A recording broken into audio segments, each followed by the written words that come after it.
Welcome to Aspire to Lead, where we empower educators and school leaders to grow, inspire, and thrive. I'm your host, Joshua Stamper, author, speaker, and leadership coach, bringing you conversations that spark transformation, challenge the status quo in education, and equip you to make a lasting impact on your campus or in your district. For more information and resources, visit joshstamper.com as we're looking to ascend to new leadership heights together.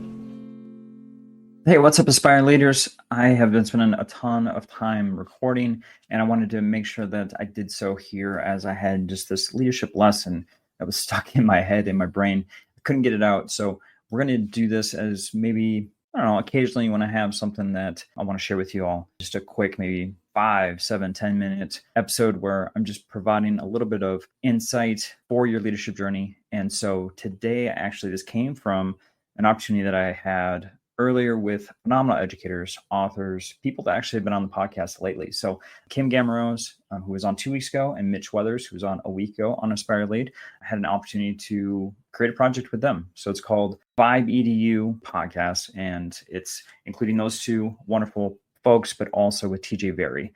And he's also been on the podcast before, speaker, author, leader, was an assistant superintendent. So between the four of us, we've got, everywhere from top admin for the district to myself, who's been a school administrator, to Mitch, who's, created Organized Binder, has been a teacher himself, to Kim Gamarose, also having multiple businesses that she's supporting folks with social emotional learning, and also has been a prior teacher. And so, from us being from all the way from the West Coast, all the way to the East Coast, we've just covered a lot of expertise and a lot of experiences, a lot of different roles. So 4 of us came together today for our first episode. So that'll be launching on YouTube for sure. We're trying to figure out the podcast platform situation also. And so that hopefully will be on your podcast players for you too. But really, it would spawn from the event that we've been talking about the last 2 weeks on Aspire Podcast, which is just the fact that we're going to be out in California, in Anaheim, and it's called VIBEEDU. And we're looking to kind of change the model for that professional development. So there's been a lot of conversations behind the scenes. And so that's kind of where the birth of this came from. So super excited about that. But for today, with our leadership lesson, I was just reflecting on my experiences. And what came of that was just myself as an art teacher, and thinking through some of the art projects and some of the things that I struggled with. And so one of those items was actually with a project that was 6 weeks long on 2-dimensional perspective. And so there's 1-point perspective, 2-point perspective.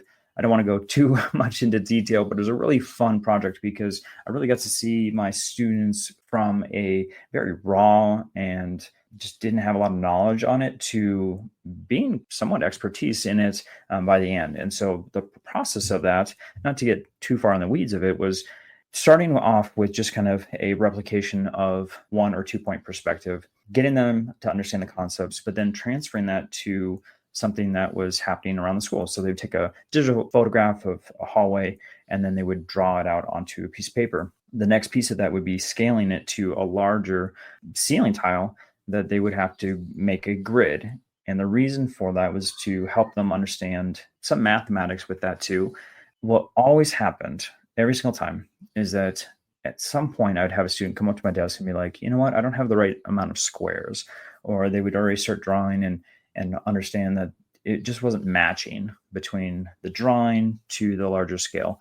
And what happened was that every time, typically, it was the student trying to rush, and they just used the width of the ruler versus the 1-inch marks. So it was 1 inch on the drawing and 2 inches on the larger tile. And so what they were thinking was, well, the width of the ruler is close to 1 inch, but it's not. It's actually a little bit larger, and so it would mess up the scale, and it would be this negative domino effect to the drawing and the tile, and having to kind of backtrack. And so I was trying to always figure out, like, what is the benefit of this? Why do they keep trying to do it? And of course, they're trying to find a shortcut. They're trying to get the same result, but do it in a way that's shorter in their mind. And then in actuality, they find out that it's made everything way worse. And so what is that example for leaders?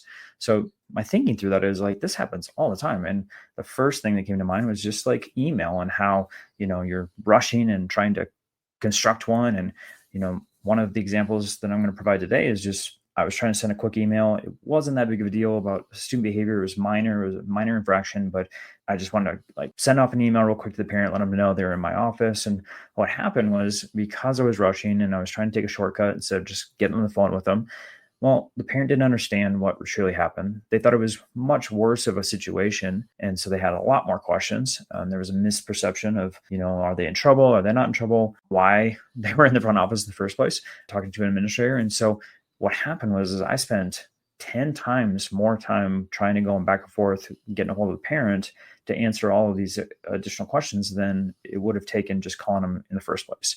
And so there's so many leadership examples that I can think of where you think you're trying to, do this shortcut, this hack, if you will, and getting the same result. And instead it turns into something much worse, right? It's the width of the ruler is not helping in any way. And so for today, just your leadership lesson, and hopefully you learn through a lot of my mistakes here, is that sometimes it's just taking the time to get the job done and done well, instead of trying to find that hack that you think might get the same result, but instead doesn't. So with that, I hope you have a wonderful week. If you have anything for me that I can help support you, please let me know. I know a lot of administrators are ending their school year right now in preparation for the upcoming school year. And I know there's a lot on your plate. So if there's any way to help as far as your leadership journey and your initiatives ready for the next school year, please let me know. You can always head over to joshstamper.com. There's a contact form there, or you can reach me via email, joshua@joshstamper.com. And then, of course, I've got a lot of projects going on, right? So I've got the Language of Behavior podcast. I've got this podcast. And then I want you to check out VIBEEDU podcast also. Right now, it's going to be on YouTube. So you'll be seeing that a lot on my social medias as this is coming up here in the next couple of days. We'll be launching it. And with that, I hope you, again, have a wonderful week and start of your summer. This podcast is a proud member of the Teach Better Podcast Network. Better today, better tomorrow, and the podcast to get you there. Explore more podcasts at www.teachbetterpodcastnetwork.com. We'll see you on the next episode.